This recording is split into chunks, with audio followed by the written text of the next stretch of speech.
राम जय राम जय जय राम। श्री राम जय राम जय जय राम। श्री राम जय राम जय जय राम। श्री राम जय राम जय जय राम। श्री राम जय राम जय जय राम। श्री राम जय राम जय जय राम। श्री राम जय राम जय जय राम। श्री राम जय राम जय जय राम। अब एकाग्रचित होके सुनिए। शूर्पणखा भगवान राम के इस सांकेतिक भाषा को नहीं समझ पाती। आप और हम लोग भी हमारे बताए हुए गुरु और संत महात्माओं की कृपा को नहीं समझ पाते। या ऐसा भी कह सकता हूं, हम समझना ही नहीं चाहते। जब वो भगवान राम देखते हैं ये समझना नहीं चाहते, तो वे लक्ष्मण जी के पास भेज देते हैं। प्रभु श्री राम ने क्या करा, लक्ष्मण के पास भेज दिया। इसका अभिप्राय कि लक्ष्मण जीवों के आचार्य हैं। आप और हम सब जीवों के आचार्य। देखिएगा, यही शेषावतार हैं लक्ष्मण जी। यही भगवान राम और सीता के तत्व को जानने वाले हैं और हम लोगों पर कृपा करने के लिए हमारे द्वितीय जगत गुरु रामानुज स्वामी जी, वो भी लक्ष्मण के शेष के अवतार, स्वयं कृपा करने आए। लेकिन कितने जीवों ने समझा, कितने लोगों ने उन्हें पहचाना।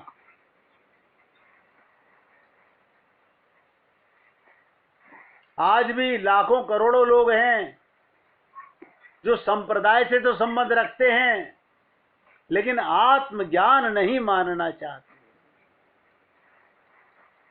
शरीर ही मानते हैं। लक्ष्मण जी जीवों के आचार्य और भगवान राम ईश्वर हैं। लक्ष्मण जी आचार्यवान हैं और भगवान राम ईश्वर हैं। ईश्वर ने तो संकेत किया, पर जब जीव समझ नहीं पाया तो ईश्वर ने जीव को गुरु के पास भेजा। आप और हम लोगों के लिए डायरेक्ट भगवत प्राप्ति नहीं हो सकती बिना गुरु की कृपा के। देखिएगा, शूर्पणखा जैसी राम का साक्षात्कार होने के बाद भी अपने मन की मलिनता को नहीं मार पा रही, तो भगवान राम ने गुरु के पास भेजा, आचार्य के पास भेजा, लक्ष्मण जी के पास भेजा। शूर्पणखा ईश्वर के संकेत को समझने में यहां भी असमर्थ रही। आप और हम लोग जब किसी गुरु के पास जाते हैं, संत के पास जाते हैं, ये अपनी इच्छा से नहीं जाते। कभी मत समझिएगा कि आपकी अपनी इच्छा थी। ये गुरु की नहीं, भगवान की कृपा होती है। बिनु हरि कृपा मिले ही नहीं संता। ये संत का मिलन भी बिना भगवान की कृपा के नहीं होता है। शूर्पणखा ईश्वर के संकेत को नहीं समझ सकी। ईश्वर के संकेत का वो उल्टा अर्थ ले लेती है, क्योंकि शूर्पणखा को उत्तर देते हुए जब भगवान राघवेंद्र ने सीता की ओर देखा तो शूर्पणखा ने इसका अर्थ लगाया, श्री राम संकेत कर रहे हैं हमारे तुम्हारे मिलन में अगर कोई रुकावट है तो ये सीता है। देखिएगा क्या अर्थ लगाया। कुबुद्धि ने, पापात्मा ने अर्थ लगाया कि सीता की तरफ इसलिए देख रहे हैं कि इसके कारण मैं तुम्हें नहीं देख रहा, तुम तो परम सुंदरी हो, इसलिए इसे मिटा देना चाहिए। देखिएगा, ये पाप की बुद्धि क्या सोचती है? शूर्पणखा ने सोचा भगवान राम इशारा कर रहे हैं, इसको मिटाओ, ये रास्ते का रोड़ा है सीता, इसके कारण मैं तुम्हें नहीं देख रहा हूं। इसी तरह से सीता जी शूर्पणखा की दृष्टि में बाधक बन जाती हैं और तब सीता जी को खाने दौड़ती है। वो शूर्पणखा सीता जी को खाने दौड़ती है। भगवान राम शूर्पणखा को लक्ष्मण जी के पास भेज देते हैं और तब हमें स्पष्ट दिखाई देता है दोनों भाइयों का व्यवहार शूर्पणखा के प्रति लगभग एक सा ही है। क्यों? ना तो भगवान राम ने दृष्टि उठाकर उसकी ओर देखा, ना लक्ष्मण जी ने देखा। लक्ष्मण जी ने उनके ध्यान देने का संदर्भ में वर्णन आता है, वे बात तो शूर्पणखा से कर रहे थे, देख प्रभु की ओर रहे थे। लक्ष्मण जी बात शूर्पणखा से कर रहे हैं और देख राम की ओर रहे हैं। गए लक्ष्मी रिपु भगिनी जानी, अब और प्रभु बिलो की। इसका अभिप्राय ये जो वासनात्मक सौंदर्य है, नोट करो, ये गंदगी का सौंदर्य, वासना का, कामना का सौंदर्य है, वो न तो ईश्वर की दृष्टि के योग्य है और न गुरु के योग्य है।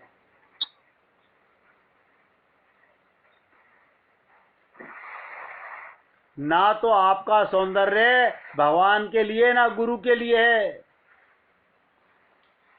इन दोनों की कृपा आप प्राप्त नहीं कर सकते इस शारीरिक सौंदर्य से, इसलिए वे दोनों ही उस पर दृष्टि नहीं डालते। ना गुरु आंख उठा के देखता है और ना ही प्रभु देखते हैं। तब लक्ष्मण जी ने भी, ध्यान से सुनिएगा, लक्ष्मण जी ने भी शूर्पणखा की ओर दृष्टि उठाकर नहीं देखा तो एक क्षण के लिए निराश हो गई शूर्पणखा। किंतु लक्ष्मण जी का वाक्य सुनकर अगले क्षण उसके मन में कुछ आशा बंध गई। ऐसा क्या कहा लक्ष्मण जी ने? भले ही लक्ष्मण जी ने शूर्पणखा की ओर नहीं देखा, पर उनको संबोधन करने का पहला वाक्य क्या कहा लक्ष्मण जी ने? सुंदरी। ध्यान से सुनिएगा, अगर कोई तुम्हारी झूठी तारीफ कर दे तो हम कितने खुश हो जाते हैं। सुंदरी सुन मैं उन कर दासा। शूर्पणखा से भगवान लक्ष्मण क्या बोले? सुंदरी सुन मैं उनकर दासा। वो सोचने लगी, बड़े भाई ने तो एक बार भी मुझे सुंदरी नहीं कह के पुकारा, कम से कम छोटे भाई ने सुंदरी रूप में तो स्वीकार किया, लेकिन फिर भी एक बड़ी विचित्र प्रश्नवाचक दृष्टि से लक्ष्मण जी की ओर देखते हुए कि तुम सुंदरी कहने के पश्चात भी मेरी ओर आंख उठाकर देखते क्यों नहीं? शूर्पणखा सोच रही है, मुझे सुंदरी भी बोल रहे हो और मेरी ओर आंख उठाकर देख भी नहीं रहे। पर लक्ष्मण जी को मन ही मन हंसी आ रही है। उनका अभिप्राय है, जब तक मैं नहीं देख रहा तभी तक तू सुंदर है। लक्ष्मण जी का क्या तात्पर्य था? जब तक मैं तुझे नहीं देख रहा तभी तक तू सुंदर है, जब मैं देख लूंगा तो तुम्हारी ये जो बहिरंग सुंदरता है वो तुरंत समाप्त हो जाएगी, टिक नहीं पाएगी। ऐसा क्यों? गहराई से सुनिएगा, इस एक वाक्य पर चिंतन करते हैं। लक्ष्मण जी को आध्यात्मिक अर्थों में वैराग्य का प्रतीक कहते हैं। इसका सीधा सा अर्थ है, वैराग्य के समक्ष ये बाहरी आकृति जो वासनात्मक सौंदर्य है वो टिक नहीं सकता। और हमारे अंदर राग ही राग भरा पड़ा हुआ है। देखो, बहुत गहराई से सुनिएगा, आपका राग किस चीज में है? समाप्त होने वाली चीज में, मिटने वाली चीज में। ये धन मिटेगा, ये ज्वेलरी मिटेगी, ये मकान, ये दुकान, ये परिवार के रिश्ते नाते सब मिटेंगे, ये हमारा ज्ञान है, हम अपने को बुद्धिमान बोलते हैं। लक्ष्मण जी के द्वारा शूर्पणखा के सौंदर्य का विरूपीकरण करने का अभिप्राय ये था, सौंदर्य केवल बहिरंग रूप से आकर्षित प्रतीत होता है, ये बाहरी सौंदर्य तो तेरा है, वस्तुतः ईश्वर से दूर करने वाला है। आप लोग बुरा नहीं मानेंगे, ये बाहर का जो ना चोखटा समझा श्रृंगार करने वाले लोग, सजाने वाले लोग, इससे भगवान से और दूर होते जा रहे हैं। इसलिए लक्ष्मण जी ने उसमें छिपी हुई कुरूपता का प्रकट कर दिया। रामचरितमानस में सुंदरता की मूल परिभाषा ध्यान से सुनो। जनक नंदिनी श्री सीता और भगवान राघवेंद्र शबरी से उन्हीं श्री सीता का पता पूछने जाते हैं। कमाल की बात देखो, कहां जाते हैं? शबरी के पास। शबरी वृद्धा है, बूढ़ी है, और भगवान राम उनके लिए कौन सा शब्द इस्तेमाल करते हैं? गजगामिनी, प्रकाशमयी सुंदरी। इन दोनों शब्दों से तो किसी युक्ति के लिए प्रयोग किए जाने वाले हैं, लेकिन इस अनोखे कार्य के पीछे प्रभु का अभिप्राय था कि विचारणीय बात यह है, सौंदर्य हमारे अंतःकरण में प्रकाश उत्पन्न करता है कि अंधकार उत्पन्न करता है?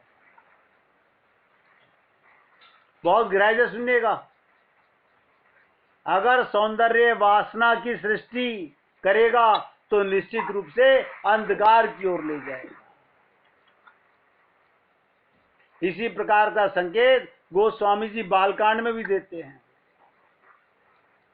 भगवान श्री राघवेंद्र जिस समय सीता जी को पुष्प वाटिका में देखा तो उसमें उनके मन में तात जनक तना ये सोई, धनुष यज्ञ जही कारण होई, पूजन गौरी सखे ले आए।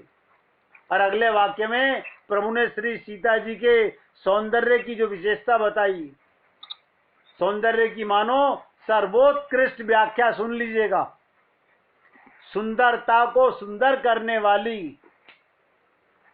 सीता जी के विषय में प्रभु राम क्या कहते हैं? करत प्रकाश फिरई फुलवाई। लक्ष्मण अपने भाई से कहते हैं, श्री सीता जी अपने सौंदर्य के द्वारा पुष्प वाटिका में चारों ओर प्रकाश फैलाती हुई चल रही हैं। इसका अभिप्राय सीता जी अंधकार की नहीं, प्रकाश की सृष्टि करने वाली है। अब बताइएगा, शबरी जी से भगवान राम क्या कह रहे हैं? गहराई से सुनिएगा। तुम प्रकाशमयी हो। आप कहेंगे इसके चेहरे पर तो झुर्रियां पड़ी हुई हैं, ये तो बूढ़ी स्त्री है, लेकिन वो चेहरा आपको नजर आ रहा है। प्रभु राम को क्या नजर आ रहा है?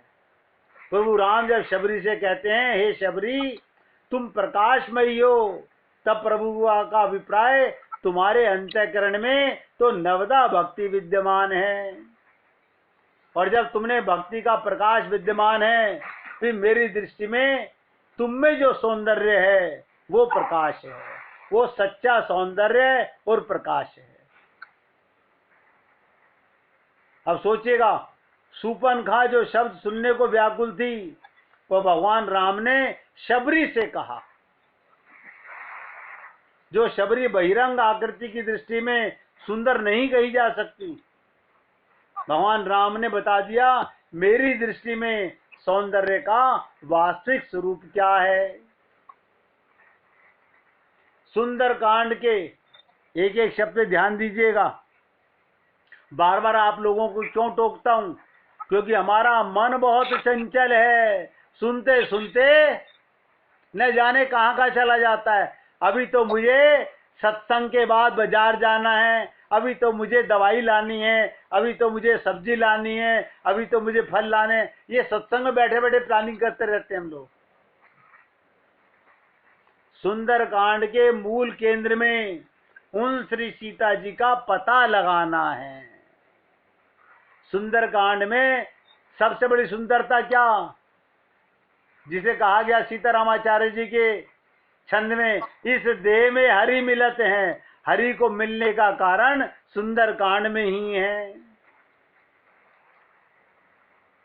जो भक्ति रूप हैं, जिनमें सौंदर्य की समग्रता है, जो प्रकाशमयी हैं, तथा जो लंका में बंदनी के रूप में दिखाई दे रही हैं, और उन जनक नंदिनी सीता के पास पहुंचना भी है। बंदर को देखिए, कमाल की बात, ये सबसे विचित्र व्यंग है। अगर किसी की आकृति की निंदा करनी हो तो कह दिया जाता है तुम्हारी शक्ल तो बंदर जैसी है। और सीता की खोज में कौन कामयाब हो रहा है? एक बंदर, क्योंकि बंदर को संसार में कुरूपता का प्रतीक माना जाता है। बड़ी अद्भुत बात है कि बंदर श्री हनुमान जी ने श्री सीता जी को पा लिया। ये आप और हम लोगों के ऊपर बहुत बड़ा कटाक्ष है। हनुमान जी का न तो उत्कृष्ट कुल में जन्म हुआ, ध्यान रखिएगा, उनका ऊंचा कुल नहीं था, और न ही उनकी आकृति में सुंदरता थी। शरीर की दृष्टि से भी पशु रूप में उनका जन्म हुआ। आकृति की दृष्टि से बंदर हैं, जो कुरूपता का पर्यायवाची माना जाता है। पर भक्तों ने हनुमान जी की जो वंदना की, उसमें उन्होंने हनुमान जी के दिव्य सौंदर्य की वंदना की।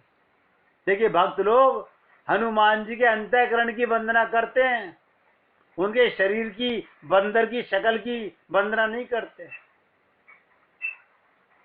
गोस्वामी जी जब बंदरों की वंदना करने लगे तो जानबूझकर उन्होंने वहां एक अनोखा सा शब्द लिखा। उन्होंने कहा, जितने बंदर हैं, जितने रीछ हैं, मैं उन सबकी वंदना करता हूं। कपिपति रीछ निशाचर राजा, अंगद आदि के कीस समाजा। तुलसीदास जी कहते हैं ये बंदर बड़े बलवान हैं, या इन्होंने भगवान की बड़ी अद्भुत सेवा की। तो उन्होंने कितनी सुंदर शब्द कहे तुलसीदास जी ने, बंदौ सबके चरण सुहाए। वंदना देखो, यानी बंदरों के चरण की वंदना कर रहे हैं। बंदौ सबके चरण सुहाए, मैं बंदरों के सुंदर चरणों की वंदना करता हूं। पढ़कर हंसी आए बिना नहीं रहती कि तुलसीदास जी ये कहां से दिखाई पड़ रहा गया कि रीछ और बंदरों के चरण सुंदर होते हैं। पर गोस्वामी जी ने अगली ही पंक्ति में, पहली पंक्ति पढ़ के आप भी समझेंगे बंदर के चरण कहां से सुंदर हैं, लेकिन अगली पंक्ति में बंदरों के चरण की सुंदरता इसलिए कि अधम शरीर राम जिन पाए। अधम शरीर है और राम को पा गए।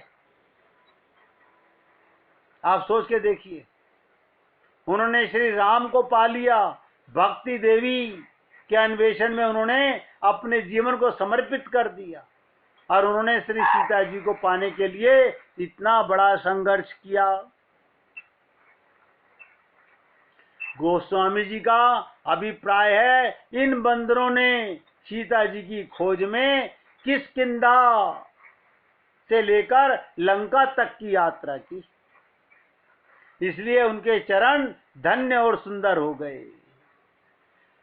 देखिएगा, यही पैर शराब खाने की तरफ जाते हैं, यही पैर वैश्याल्य की तरफ जाते हैं, यही पैर जुआ घर की तरफ जाते हैं, और यही पैर पाप का धन कमाने के लिए जाते हैं,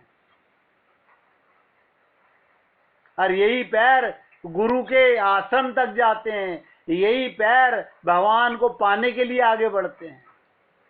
अब आप सोच लीजिएगा कि चरण कौन से श्रेष्ठ है। चरण तो हम सबके हैं, लेकिन मन में इन चरणों को दौड़ने की ताकत कब मिलती है? जब कोई माया का प्रलोभन मिलता है, कोई सत्संग में बुलाए, सोचेंगे देखेंगे, उस दिन तो हमारे पास टाइम नहीं है, अगर टाइम लगा तो थोड़ी देर के लिए आरती के समय आ जाएंगे। मैंने देखा बहुत से लोगों को जब श्रीमद् भागवत महापुराण की कथा कराते हैं तो इनविटेशन कार्ड बांटने पड़ते, बताइए। और उसके अंदर विशेषता कौन से दिन क्या क्या भोजन बनाया जाएगा। तो हम लोग क्या देखते हैं, दो चीज लिखी होती हैं, कौन कौन सी लीला किस दिन सुनाई जाएगी और कौन सा भोजन बनाया जाएगा। तो हम क्या कहते हैं, हमारी पसंद का भोजन 5वें रोज बनेगा, हम 5वें रोज चलेंगे। अब आप अंदाजा लगा लीजिए कि किसके मन में कितनी सुंदरता है।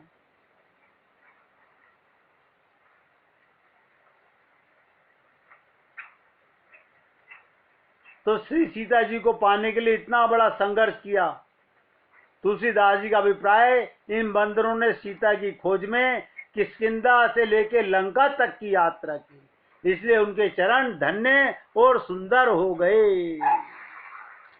और जो सुंदर चरण भक्ति रूपा श्री सीता जी की ओर बढ़े, वही प्रमाण करने और प्रणाम करने योग्य हैं, प्रमाण देने के और प्रणाम करने के योग्य हैं। आप देख लीजिएगा, आपके चरण हमें झूठे मुंह हमारा भैया बुला ले, हमारा कोई रिश्तेदार बुला ले, हम कैसे पागल हो जाते हैं, होश खो बैठते हैं। जल्दी से टिकट करा दो। भगवान तुमको हर बार मनुष्य शरीर देकर अपने धाम बुलाना चाहते हैं, वहां कौन जाना चाहता है।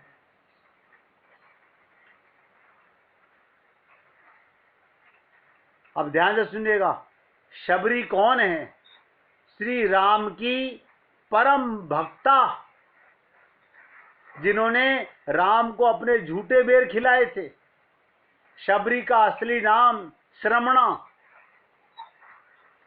वो भील समुदाय से, शबर जाति से संबंध रखती थी, इसी कारण कालांतर में उनका नाम शबरी पड़ा। उनके पिता भीलों के मुखिया थे। श्रमणा का विवाह एक भील कुमार से तय हुआ और विवाह से पहले कई सौ पशुओं की बलि दी गई, कई सौ पशुओं की बलि दी गई, जिन्हें देखकर ये श्रमणा नाम की शबरी जो थी बड़ी आहत हुई, बहुत दुखी हुई। ये कैसी परंपरा है, न जाने कितने बेजुबान और निर्दोष जानवरों की हत्या की जाए। इस कारण शबरी विवाह से एक दिन पूर्व ही अंधकार में उसका विवाह करके रात्रि में विदा कर दिया गया। और जब विवाह करके दूल्हे राजा के साथ भेज दिया गया, तो सुबह होते ही जब पति ने उसका चेहरा देखा, इतना कुरूप चेहरा, पति छोड़ के भाग गया। जिस समय छोड़ा तो वो शबरी भटकती हुई दंडकारण्य में पहुंच गई और वहां मतंग ऋषि तपस्या किया करते थे। अब भील जाति की स्त्री जितने आश्रमों में जो भी ऋषि मुनि देखते, उसको देख के अपनी भौहें सकोड़ लेते। लेकिन एक पेड़ की आड़ में जब शबरी को रोते हुए देखा, तो मतंग ऋषि ने सर पे हाथ रख के कहा, पुत्री क्या बात। उसने अपना मुंह छुपा लिया कि गुरुदेव, कोई मेरा चेहरा देखना नहीं चाहता। माँ बाप ने रात में विदा कर दिया, सुबह होते ही पति चेहरा देख के भाग गया। मतंग ऋषि से अपने आश्रम में ले आए और उसको सेवा सिखाई। सुबह सुबह ऋषियों के उठने से पहले उनके आश्रम से नदी तक का रास्ता साफ करती थी, कांटे चुन चुन करके बालू बिछा देती थी। ये सेवा रात्रि में करती कि किसी को पता ना चले, कोई मेरी शक्ल ना देखे।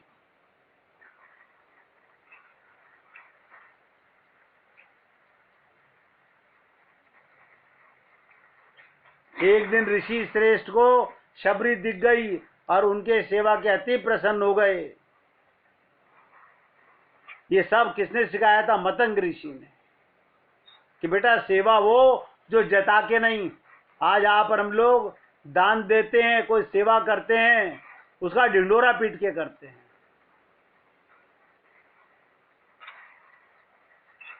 और मतंग ऋषि ने कहा, जब अंत समय आया, शबरी से कहा वे अपने आश्रम में ही भगवान राम की प्रतीक्षा करे,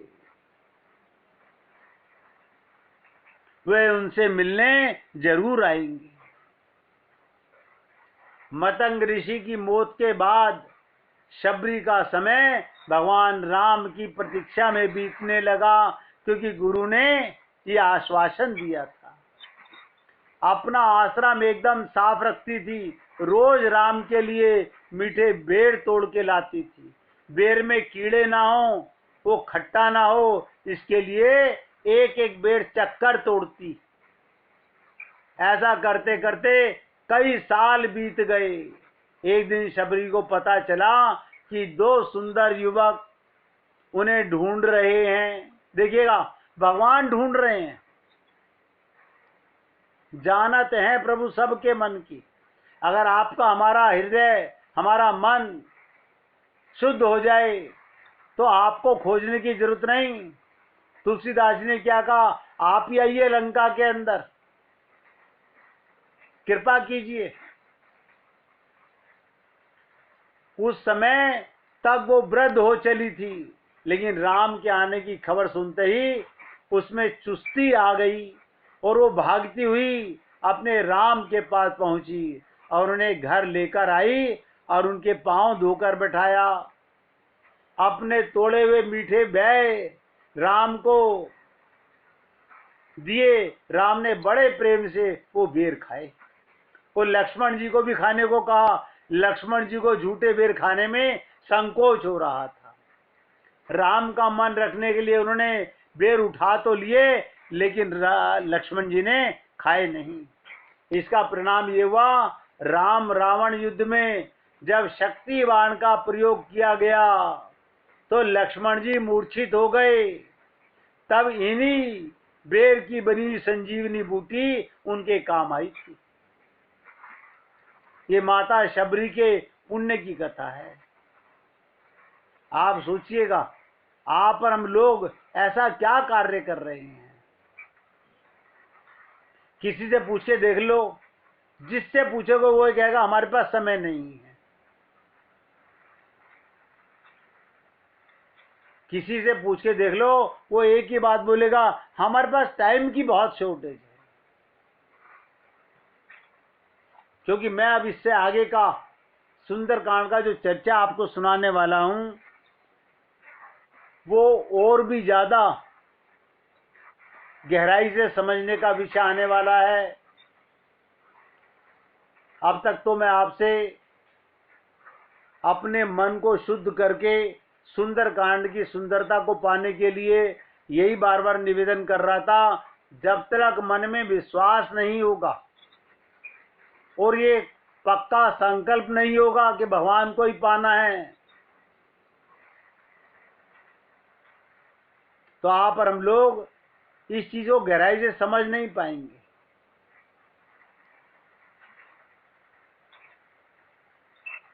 देखिएगा, इसी प्रकार की एक कथा सुनाता हूं जगन्नाथ जी की। आपने नाम सुना होगा कर्माबाई के विषय में। अगर आप जगन्नाथ मंदिर गए हो तो आपने देखा होगा वहां सबसे पहले खिचड़ी का भोग लगाया जाता है, आज भी। दरअसल इसके पीछे कथा बताई जाती है। भगवान जगन्नाथ के परम उपासक भक्ता थी कर्माबाई, जो भगवान को अपना पुत्र मानती थी और उसी तरह उनसे स्नेह भी करती थी। कर्माबाई काफी वृद्ध महिला थी, लेकिन हर रोज भगवान जगन्नाथ का भोग लगाना नहीं भूलती थी। एक बार कर्माबाई के मन में आया क्यों ना एक बार अपने हाथों से भगवान जगन्नाथ को भोग लगाया जाए। लेकिन उसके मन में शंका थी कि क्या वह उनको पसंद आएगी या नहीं आएगी। भगवान ने जान ली कर्माबाई की मन की इच्छा। भगवान जगन्नाथ कर्माबाई के मन इच्छा को जान गए और एक दिन सुबह सुबह उनके घर चले गए और बोले मुझे बहुत तेज भूख लगी है, इसलिए कुछ जल्दी से बनाकर दे दीजिए। तब जाकर उन्होंने झटपट से खिचड़ी बना दी, क्योंकि उसको बनाने में ज्यादा समय नहीं लगता। कर्माबाई ने भगवान को खिचड़ी परोस दी और खुद पंखा करने लगी। भगवान बड़े चाव से खिचड़ी खाने लगे और कर्माबाई से कहा कि मुझे ये बहुत पसंद आई है, अब वे रोज खिचड़ी खाने आएंगे। देखिए भगवान को भाव के भूखे हैं। भगवान जगन्नाथ की बात सुनकर कर्माबाई बहुत प्रसन्न हुई। उस दिन के बाद से कर्माबाई हर रोज सुबह जल्दी खिचड़ी बना देती और भगवान खिचड़ी खाने उसके घर आते और कपाट खुलने से पहले मंदिर वापस चले जाते। देखिएगा, मंदिर के कपाट खुलने से पहले भगवान कर्माबाई के घर आते।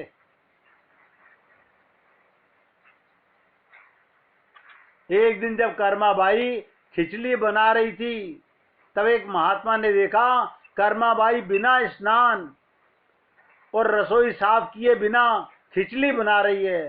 तब महात्मा ने कर्माबाई को समझाया, ऐसा करना गलत है। अगर प्रभु के लिए भोग बना रही है तो स्नान करके साफ सफाई के साथ नियमों का पालन करते हुए भोजन तैयार करना चाहिए। महात्मा की बात कर्माबाई को समझ में आ गई। अगर ध्यान देगा, भगवान उस दिन जगन्नाथ कर्माबाई के यहाँ पहुंचे और खिचड़ी का इंतजार करने लगे, क्योंकि कर्माबाई स्नान वो साफ सफाई पर ध्यान दे रही थी और नियमों के तहत भोजन तैयार करी थी। ऐसे में भगवान ने जल्दी जल्दी खिचड़ी खाई और बिना मुंह धोकर चले गए, क्योंकि कपाट खुलने का समय हो गया। महात्मा ने कर्माबाई से माफी मांगी। मंदिर के पुजारी ने कपाट खोलते ही देखा भगवान जगन्नाथ के मुख पर खिचड़ी लगी हुई थी। जब पुजारी ने भगवान से इसकी वजह जाननी चाहिए तो भगवान ने सब कुछ बता दिया उन्हें स्वप्न में। कहा कि भगवान तो रोज केवल भाव के भूखे हैं। अगर सच्चे मन से भक्त केवल पत्तों का भोग भी लगाए तो उसका स्वाद सोने चांदी की थालियों में भी लगे भोग से ज्यादा होता है। जो स्वाद भक्त के भाव में होता है वो 56 भोग से कहीं ज्यादा होता है। जब ये बात महात्मा को पता चली तो उनको बहुत अफसोस हुआ और उन्होंने कर्माबाई से माफी मांगी। माफी मांगी और कहा, जैसा तुम भोग लगाना चाहती हो वैसे ही लगाओ। महात्मा ने कहा, भगवान को तो केवल आस्था वो श्रद्धा चाहिए, इससे बढ़कर और कोई नियम नहीं है। ईश्वर को प्राप्त करने के लिए इस तरह शुरू हुई खिचड़ी का भोग। कुछ दिन बाद कर्माबाई ने शरीर त्याग दिया। उस दिन पुजारी ने मंदिर के कपाट खोले तो भगवान जगन्नाथ की आंखों से आंसू बह रहे थे। जिस दिन कर्माबाई ने शरीर छोड़ा भगवान रो रहे थे। पुजारी ने पूछा, प्रभु आखिर क्या हुआ, आप रो क्यों रहे हो? तब भगवान जगन्नाथ जी ने पुजारी से कहा, आज मेरी माँ कर्माबाई इस लोक को छोड़कर मेरे लोक में आ गई है। अब मुझे खिचड़ी कौन खिलाएगा? जिस प्रेम से खिचड़ी बनाती और मुझे खिलाती थी, अब ऐसा कौन करेगा? तब पुजारी ने कहा, हे प्रभु, हम आपकी माँ की कमी को महसूस नहीं होने देंगे। आज के बाद से आपके लिए सबसे पहले खिचड़ी का ही भोग लगाया जाएगा। इसके बाद से जगन्नाथ जी में हर रोज सुबह सबसे पहले खिचड़ी का भोग लगाया जाता है। इसलिए कहते हैं भगवान एम भक्त पराधीना। मेरे भाई, मैं तो आप लोगों से निवेदन कर रहा हूं कि माया तो फिर मिल जाएगी, पर न हरि हर बार मिले। निवेदन करना मेरा कार्य है। इससे आगे की चर्चा आपके साथ सुंदरकांड की मैंने आपको पहले निवेदन कर दिया है। आज से ज्यादा कल दमदार बात आगे आपके सामने आएगी। सुंदरकांड की सुंदरता को और प्रभु प्रेम को, सीता मैया की खोज के लिए हमें अपने हृदय में क्या परिवर्तन करना है।